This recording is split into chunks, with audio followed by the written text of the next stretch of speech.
What if the most shocking twist in Scream history hasn't happened yet? What if Ghostface isn't done and the real mastermind is still out there waiting? After the explosive events of Scream 7, fans are already asking the big question, is Scream 8 happening?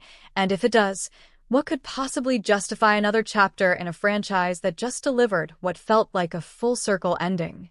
On the surface, Scream 7 looked like a conclusion.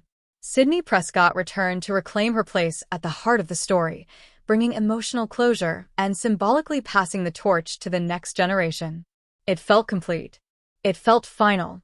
But in the world of Scream, nothing is ever that simple. Officially, Scream 8 has not been announced. Spyglass Media Group, the studio behind the latest installments, has remained silent about any sequel being in active development. No teaser, no press release, no confirmation. Yet behind the scenes, subtle hints suggest the story might not be over. Kevin Williamson, the original architect of Scream, revealed that conversations about a potential 8th film actually began during the production of Scream 7. Late-night creative discussions turned into serious brainstorming sessions. And, even more interesting, Neve Campbell was part of those conversations. After her highly publicized absence from Scream 6 due to contract disputes, her return signals that Sidney Prescott remains central to the franchise's DNA. If Scream 8 moves forward, it likely won't sideline her completely, but it also won't keep her as the sole focus. Scream 7 clearly positioned a generational shift. Sidney's daughter, Tatum, emerged as the new emotional anchor, the potential final girl for the future. The film subtly constructed a new trio dynamic with Tatum, Mindy, and Chad, echoing the classic Sidney, Gale, and Dewey structure without directly copying it. This wasn't random storytelling. It was strategic world-building. The torch wasn't just passed, it was carefully placed into new hands. That foundation makes Scream 8 possible without feeling forced. However, here's where things become complicated. Unlike previous entries, Scream 7 wrapped up nearly every major storyline. The Ghostface were defeated. The mysteries were resolved. Emotional arcs reached satisfying conclusions. There was no obvious cliffhanger screaming for continuation. Except for one detail. Stu Macher. In the original Scream, Stu, portrayed by Matthew Lillard, was seemingly killed in a brutal and unforgettable finale. For decades, fans accepted his death as canon. But speculation never fully died. The idea that Stu somehow survived has lingered in online forums and fan theories for years.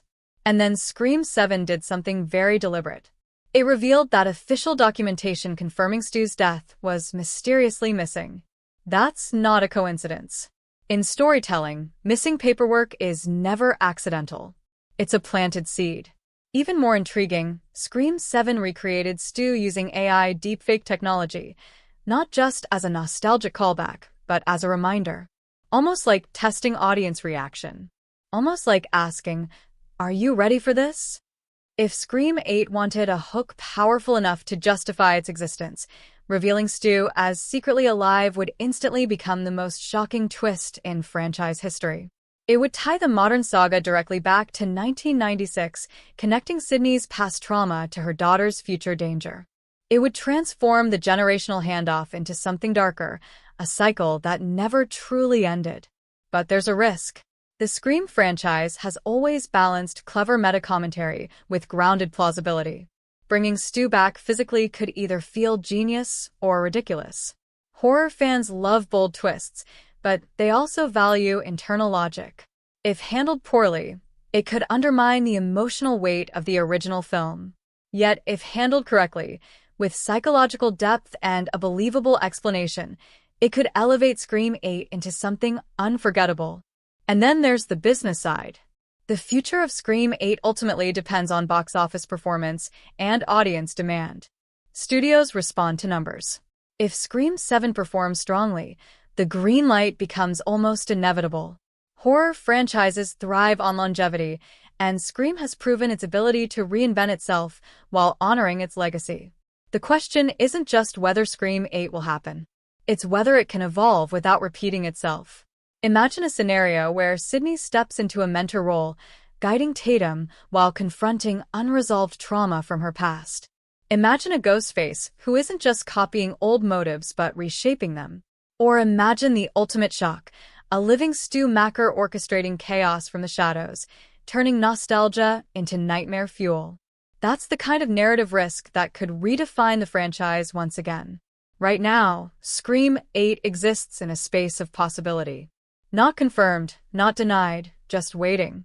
The foundation has been laid. The new generation is ready. The legacy characters are still connected. And one missing death certificate has ignited the biggest speculation storm the franchise has seen in years. So, is Ghostface finished? Or is the mask about to be worn by someone we thought died decades ago? If Scream 8 becomes reality, it won't just be another sequel. It will be a test of loyalty to the past, courage to innovate, and willingness to shock audiences one more time. Because in the world of Scream, survival is never guaranteed, and the story is never truly over. Kitchen knife.